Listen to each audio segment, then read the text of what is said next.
Hi guys, आप सबका हमारे यूट्यूब चैनल तस्मीर कैरियर एकेडमी पे स्वागत है। गाइज, आज जो हम आपको डिटेल देने जा रहे हैं वो देने जा रहे हैं यूपीएससी रिक्रूटमेंट 2025 के नोटिफिकेशन के बारे में।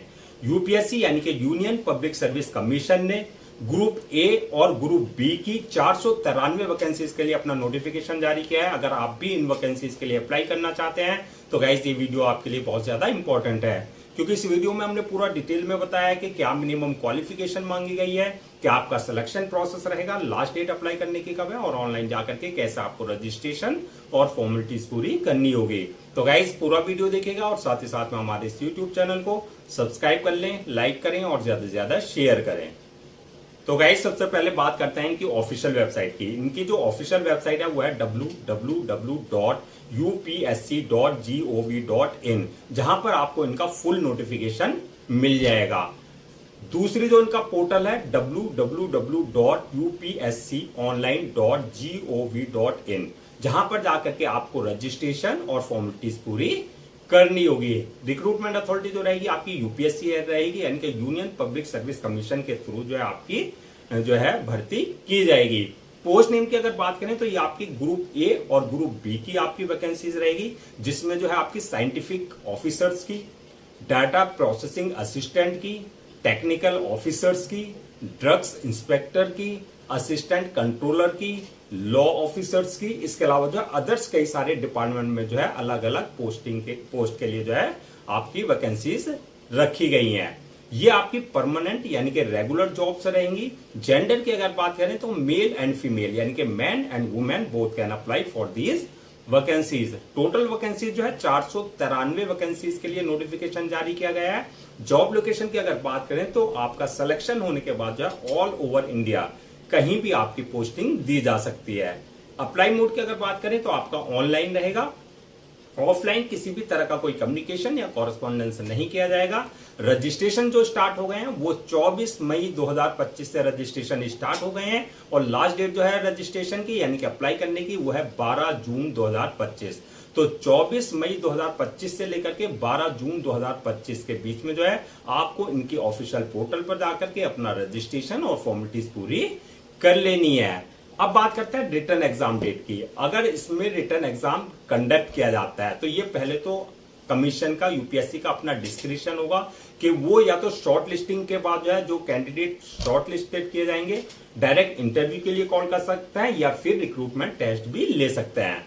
तो अगर आपका जो है एग्जाम डेट ये रिक्रूटमेंट टेस्ट लेते हैं तो अभी कोई एग्जाम डेट नहीं आई है। अगर करते हैं ये एग्जाम कंडक्ट कराते हैं तो आपका इनकी ऑफिशियल वेबसाइट पे जल्द ही रिक्रूटमेंट टेस्ट की जो है डेट भी अनाउंस कर दी जाएगी और एडमिट कार्ड जो है जो भी डेट आएगी उससे पहले जो है एक हफ्ते पहले आप अपना जो है एडमिट कार्ड इनकी ऑफिशियल वेबसाइट से जाकर के डाउनलोड कर सकते हैं।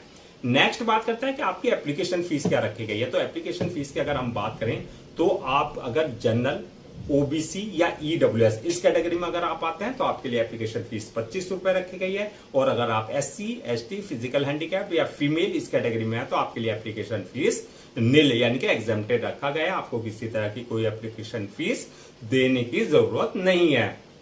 अब बात करते हैं कि पेमेंट मोड क्या रहेगा, यानी कि जो आपकी एप्लीकेशन फीस है उसका क्या पेमेंट मोड रहेगा। तो आपका जो है ये ऑनलाइन रहेगा, यानी कि at the time of registration आप अपने debit card, credit card, net banking, UPI, IMPS या जो भी पेमेंट गेटवे वहां पर है उसके थ्रू जो आप अपनी एप्लीकेशन फीस अपनी कैटेगरी के अकॉर्डिंग डिपॉजिट कर सकते हैं।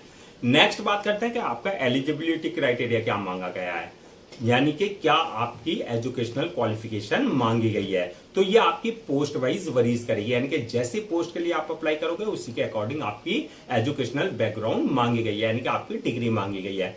तो इसमें जो पोस्ट के अकॉर्डिंग जो डिग्री मांगी गई है वो मांगी गई है बैचलर डिग्री या master degree in relevant field में, यानी कि या तो आपके पास बैचलर डिग्री हो या मास्टर डिग्री हो इन रिलेवेंट फील्ड में।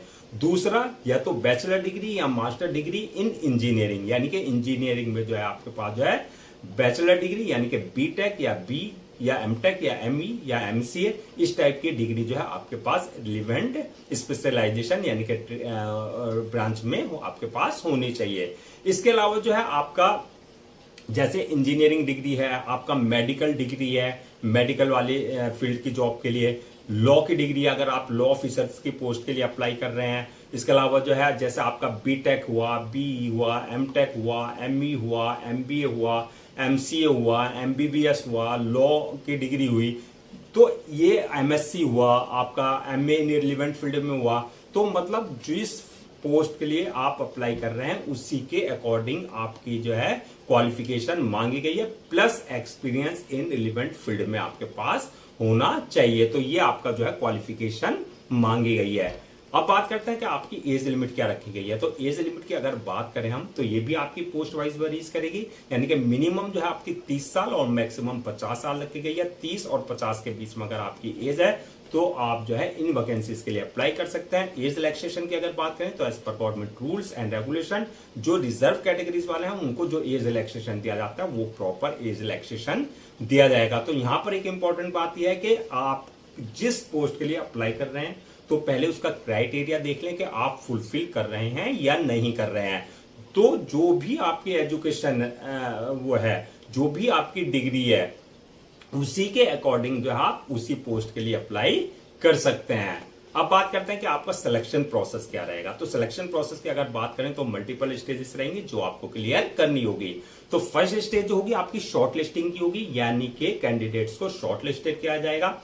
किस बेसिस पे किया जाएगा? आपकी academic performance plus experience based पे, यानी कि जो भी आपकी क्वालिफिकेशन है, जो भी आपने के पास डिग्री है, उसमें कितनी परसेंटेज आपकी है, कितने मार्क्स ऑब्टेन किया है, प्लस आपका कितना एक्सपीरियंस है, वो सारी चीजें, यानी कि आप जिस पोस्ट के लिए अप्लाई कर रहे हैं उस पोस्ट के लिए आप जो है उस क्राइटेरिया को फुलफिल कर रहे हैं या नहीं कर रहे हैं। तो ये इस बेसिस पे आपका जो है कैंडिडेट्स को शॉर्ट लिस्टेड किया जाएगा। जो कैंडिडेट शॉर्ट लिस्टेड किए जाएंगे उनके लिए जो है फिर सेकंड स्टेज होगी शॉर्ट लिस्टिंग के बाद रिक्रूटमेंट टेस्ट। अगर यूपीएससी रिटर्न टेस्ट कंडक्ट कराता है तब आपका recruitment test plus interview basis पे आपका सिलेक्शन होगा। और अगर रिक्रूटमेंट टेस्ट नहीं कराता है यूपीएससी जो है यानी कि कमीशन जो है कंडक्ट, तो आपका जो है सेकंड स्टेज आपकी इंटरव्यू की हो जाएगी। तो रिक्रूटमेंट टेस्ट, उसके बाद जो रिक्रूटमेंट टेस्ट क्वालिफाई कर लेंगे, थर्ड स्टेज होगी उनकी इंटरव्यू की, और जो इंटरव्यू क्वालिफाई कर लेंगे उसके बाद जो है नेक्स्ट स्टेज होगी डॉक्यूमेंट्स वेरिफिकेशन की, यानी कि at the time of registration जो आपने अपने डॉक्यूमेंट्स अपलोड किए हैं वो सारे डॉक्यूमेंट जो आपके ओरिजिनल चेक किए जाएंगे, यानी कि वेरीफाई किए जाएंगे। और लास्ट स्टेज होगी मेडिकल एग्जामिनेशन की, यानी कि जिस पोस्ट के लिए आपने अप्लाई किया है उसके लिए देखा जाएगा कि आप फिजिकली और मेंटली पूरी तरीके से फिट है या नहीं है। तो यहां पर ये मल्टीपल स्टेजेस रहेंगी जो आपको क्लियर करनी होगी। नेक्स्ट बात करते हैं कि आपका फाइनल मेरिट लिस्ट किस बेसिस पे बनेगी। तो फाइनल मेरिट लिस्ट जो बनेगी आपकी, अगर आपका रिक्रूटमेंट टेस्ट कंडक्ट किया जाता है तो उसमें जो आपने मार्क्स ऑब्टेन किया है प्लस इंटरव्यू में, और अगर आपका रिक्रूटमेंट टेस्ट कंडक्ट नहीं किया जाता है तो जो आपकी इंटरव्यू की परफॉर्मेंस है उस बेसिस पे आपकी, और एकेडमिक परफॉर्मेंस प्लस आपका एक्सपीरियंस बेसिस, उस बेसिस पे जो आपका फाइनल मेरिट लिस्ट तैयार की जाएगी। सैलरी एंड अलाउंसेस की अगर बात करें तो आपकी इसमें जो बेसिक पे रहेगी 44,900 से लेकर के 1,31,100 तक रहेगी, यानी कि आपका सिलेक्शन होने के बाद जैसे जैसे आपको एक्सपीरियंस हो जाएगा उसके अकॉर्डिंग आपका जो है प्रमोशन और इंक्रीमेंट होता रहेगा। अलाउंसेस एंड अदर्स बेनिफिट्स की अगर बात करें तो ये एज पर गवर्नमेंट रूल्स, यानी कि जो यूपीएससी के नॉर्म्स है उसके अकॉर्डिंग जो है आपको सारे अलाउंसेस और अदर्स बेनिफिट्स दिए जाएंगे जो एक एम्प्लॉय को दिए जाते हैं। जैसे आपका डीएनएस अलाउंसेस है, जैसे आपका एचआरए अलाउंसेस है, जैसे आपका कैफेटेरिया अलाउंसेस है, आपका इंश्योरेंस है, आपका मेडिकल फैसिलिटीज है, वो सारी चीजें आपको एज पर नॉर्म्स दी जाएगी।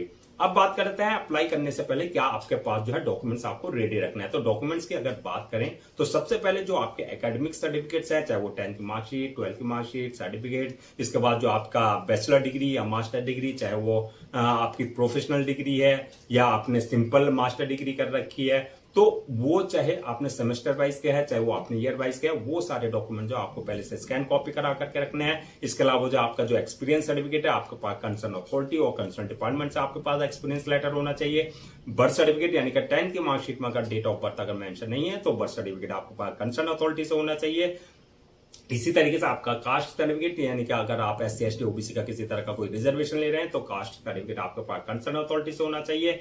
डिसेबिलिटी सर्टिफिकेट, यानी कि अगर आप फिजिकल हैंडीकैप का किसी तरह का कोई रिजर्वेशन ले रहे हैं तो डिसेबिलिटी सर्टिफिकेट आपके पास कंसर्न अथॉरिटी से होना चाहिए। इसके अलावा इनकम सर्टिफिकेट, यानी कि अगर आप EWS यानी कि इकोनॉमिकली वीकर सेक्शन का कोई रिजर्वेशन ले रहे हैं तो इनकम सर्टिफिकेट आपके पास कंसर्न अथॉरिटी से होना चाहिए। इसी तरीके से डोमिसाइल सर्टिफिकेट और आपका जो है डिसेबिलिटी सर्टिफिकेट और passport size photo, signature, thumb impression, ये सारे डॉक्यूमेंट जो है आपको पहले से स्कैन कॉपी करा करके रखने हैं। अब बात कर लेते हैं कि अप्लाई करने का क्या प्रोसीजर रहेगा। तो जैसे कि हमने स्टार्टिंग में बताया था, आपको पूरा प्रोसेस ऑनलाइन रखा गया है, ऑफलाइन किसी भी तरह का कोई कम्युनिकेशन या कॉरेस्पॉन्डेंस नहीं किया जाएगा। तो ऑनलाइन अप्लाई करने के लिए सबसे पहले आपको इनकी ऑफिशियल वेबसाइट www.upsconline.gov.in पर विजिट करना है। जब आप वहां विजिट करेंगे, होम पेज पर जाएंगे, अप्लाई ऑनलाइन का लिंक मिलेगा होम पेज पर, वहां आपको क्लिक करना है। यहां पर वही आपको, अगर आपने इनके पोर्टल पर अपने आप को पहले से रजिस्टर नहीं करा रखा है तो आपको न्यू रजिस्ट्रेशन पर जाकर के अपनी पर्सनल डिटेल्स प्लस अपना वैलिड ईमेल आईडी और मोबाइल नंबर से अपने आप को रजिस्टर करा लेना है। यहाँ यानी कि यहाँ से यूजर नेम और पासवर्ड जनरेट हो जाएगा जो कि आपके क्रेडेंशियल होंगे। अगर ऑलरेडी आपने इनके पोर्टल पर अपने आप को रजिस्टर करा रखा है तो जो आपका यूजर नेम पासवर्ड है यानी कि क्रेडेंशियल है उससे लॉग इन करना है। लॉग इन करने के बाद जो आपका एप्लीकेशन फॉर्म आएगा वहां आपकी पूरी पर्सनल डिटेल्स मांगी जाएगी, जैसा आपका नाम, father name, mother name, date of birth, आपकी एकेडमिक क्वालिफिकेशन, आपकी प्रोफेशनल क्वालिफिकेशन, आपका एक्सपीरियंस, ये सारे डिटेल्स जो है आपको बिल्कुल एक्यूरेट फिल करनी होगी। डिटेल्स फिल करने के बाद जो है नेक्स्ट ऑप्शन आएगा आपका जो है अपलोड योर डॉक्यूमेंट्स का, यानी कि जो आपके डॉक्यूमेंट्स है, चाहे वो एकेडमिक है चाहे वो प्रोफेशनल है, वो सारे डॉक्यूमेंट जो आपको अपलोड करना है, साथ में passport size photo, signature, thumb impression, वो आपको इनके जो प्रिस्क्राइब्ड फॉर्मेट है यानी कि डायमेंशन है उसके अकॉर्डिंग आपको सारे अपने डॉक्यूमेंट्स अपलोड करने होंगे। डॉक्यूमेंट्स अपलोड करने के बाद जो है नेक्स्ट ऑप्शन आएगा मेक पेमेंट का, यानी कि जो आपकी एप्लीकेशन फीस है वो आपको अपनी कैटेगरी के अकॉर्डिंग अपने debit card, credit card, net banking, UPI, IMPS या जो भी पेमेंट गेटवे है वहां उसके थ्रू जो आपको अपनी एप्लीकेशन फीस जो अपनी कैटेगरी के अकॉर्डिंग डिपोजिट करनी है। एप्लीकेशन फीस डिपॉजिट करने के बाद जो है नेक्स्ट ऑप्शन आएगा आपका अपलोड यानी कि फॉर्म का, यानी कि सबमिशन का। फॉर्म को सबमिट करने से पहले एक बार रिव्यू वाले ऑप्शन में जाकर के आप पूरा फॉर्म को चेक कर लें जो आपने डिटेल्स फिल की है। रिव्यू करने के बाद जो फॉर्म को सबमिट कर दें और सबमिट करने के बाद जो उसकी 1 या 2 कॉपी जो प्रिंट आउट जरूर ले लें for your future reference, so that आपके पास जो है एक हार्ड कॉपी के रूप में एक ऑफिशियली रिकॉर्ड आपके पास हो जाए। तो गाइज ये थी आपकी UPSC यानी कि union public service commission recruitment 2025 के नोटिफिकेशन के डिटेल्स, जो कि ग्रुप A और ग्रुप B की कैटेगरी की वैकेंसीज जारी की गई थी। आई होप आपके सारे डाउट्स क्लियर हो गए। अगर अब भी आपको किसी तरह का कोई डाउट है या क्वेरी है या कंफ्यूजन है तो आप हमसे कमेंट सेक्शन में पूछ सकते हैं, हम उसका रिप्लाई जरूर देंगे। मैं एक बार फिर से रजिस्ट्रेशन डेट और लास्ट डेट रजिस्ट्रेशन की आपको रिमाइंड करा देता हूं सो दैट आप उसे नोट डाउन कर लें। रजिस्ट्रेशन जो स्टार्ट हो गए हैं वो 24 मई 2025 से स्टार्ट हो चुके हैं और लास्ट डेट जो है रजिस्ट्रेशन की यानी कि अप्लाई करने की वो है 12 जून 2025। तो 12 जून 2025 से पहले पहले आपको उनकी ऑफिशियल वेबसाइट पर जाकर के अपना रजिस्ट्रेशन और फॉर्मेलिटीज पूरी कर लेनी है। गाइज हम आपके लिए जितने भी गवर्नमेंट जॉब्स हैं या गवर्नमेंट एग्जाम्स हैं उससे रिलेटेड जितने भी अपडेट्स होते हैं उस पर वीडियोस लेकर के आते हैं। इसके साथ साथ जो है प्रॉपर कैरियर गाइडेंस पे आपके लिए वीडियोस लेकर के आते हैं। अगर आप भी चाहते हैं कि आपको प्रॉपर कैरियर गाइडेंस मिलती रहे, साथ ही साथ में आपको गवर्नमेंट जॉब्स और गवर्नमेंट एग्जाम्स के पूरे अपडेट्स मिलते रहे, तो आप लोगों से मेरी रिक्वेस्ट है आप हमारे इस यूट्यूब चैनल को सब्सक्राइब कर लें, लाइक करें और ज्यादा से ज्यादा शेयर करें।